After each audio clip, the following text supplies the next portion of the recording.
அமெரிக்க அதிபர் Donald Trump மற்றும் அமெரிக்காவின் முதல் பெண்மணி மெலானியா டிரம்ப் ஆகியோர் கலந்து கொண்ட இரவு உணவு விழாவில் திடீரென துப்பாக்கிச்சூடு நடந்துள்ளது. சட்டென வந்த அந்த சத்தத்தை கேட்டவுடன் வெள்ளை மாளிகையிலிருந்து டிரம்ப் மற்றும் மெலானியா அவசரமாக வெளியேற்றப்பட்டனர். இது தொடர்பான காட்சிகள் இணையத்தில் வெளியாகியுள்ளன. அமெரிக்காவின் வாஷிங்டனில் உள்ள வாஷிங்டன் ஹில்டன் ஹோட்டலில் அமெரிக்க நேரப்படி ஏப்ரல் 25, 2026 இரவில் வெள்ளை மாளிகை பத்திரிகையாளர்கள் சங்கத்தின் இரவு விருந்து நிகழ்ச்சி நடைபெற்றது. இந்நிகழ்ச்சியின் போது திடீரென துப்பாக்கிச்சூடு சத்தம் கேட்டதால் பெரும் பரபரப்பு ஏற்பட்டது. அந்த நேரத்தில் மேடையில் இருந்த அதிபர் டொனால்ட் டிரம்ப் மற்றும் மெலானியா டிரம்ப் ஆகியோரை சீக்ரெட் சர்வீஸ் அதிகாரிகள் உடனடியாக பாதுகாப்பாக வெளியேற்றினர். இந்த சம்பவத்தில் டிரம்ப் மற்றும் மெலானியாவிற்கு எந்த பாதிப்பும் ஏற்படவில்லை என்பதும் அவர்கள் நலமாக இருப்பதும் உறுதி செய்யப்பட்டுள்ளது.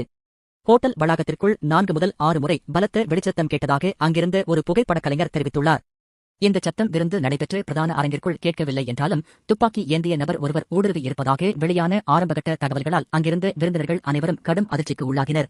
விருந்தில் பங்கேற்ற சுமார் 2600 பேர் கீழே குனியுங்கள் என்ற எச்சரிக்கை கூச்சலை கேட்டவுடன் அச்சத்தில் அங்கிருந்த மேஜைகளின் அடியில் தஞ்சமடைந்ததாக தெரிகிறது. அதே சமயம் அதிபர் டிரம்ப் பாதுகாப்பாக இருப்பதை உறுதி செய்த சீக்ரெட் சர்வீஸ் அதிகாரிகள் முழுமையான பாதுகாப்பு கவசங்களுடன் அந்த இடத்தை கைப்பற்றி நிலைமையை சீர் செய்ய உடனடியாக உணவு அறைக்குள் விரைந்தனர்.